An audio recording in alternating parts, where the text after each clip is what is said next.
Via Dante racconta il Natale è la nuova serie di iniziative che si stanno svolgendo in questi giorni sulla via di Jesolo, che rientra nel progetto del distretto del commercio del litorale per la valorizzazione delle aree più periferiche del Lido e che attraverso l'omonima associazione ha creato il brand Via Dante A Way to Tell. Ma è semplicemente un impegno dell'amministrazione ed è una sinergia tra pubblico e privato.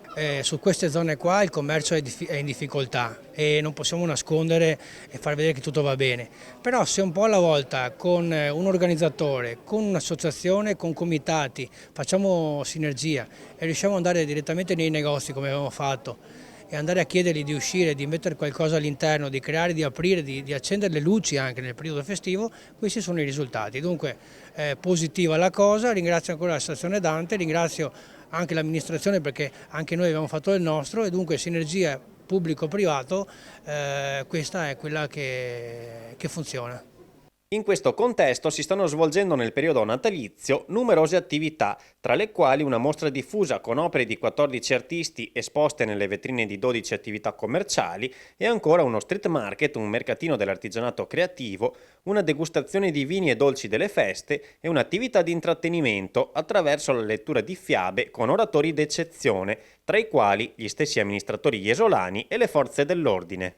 Cosa vi ha spinto a costituire questa associazione? Ci ha spinto la comunità di restare assieme, ma nello stesso tempo avere anche un obiettivo per far crescere e coinvolgere più cittadini possibili. L'idea nasce da una via da raccontare e da questa via da raccontare c'è l'evoluzione, quindi ogni anno, ogni periodo, ogni mese, ogni giorno c'è sempre qualche cosa da raccontare. Una strada che ha investito su se stessa e sulle proprie energie per aprirsi al Natale di tutti e condividere diversi momenti e diverse esperienze. Una grande experience questa, fatta di sapori, di colori, di creatività, di arte e ci sembra che i risultati finora siano stati apprezzati. Un grazie particolare ai nostri narratori eccezionali che hanno trascorso con noi un pomeriggio per raccontare le favole di Natale a grandi e piccini.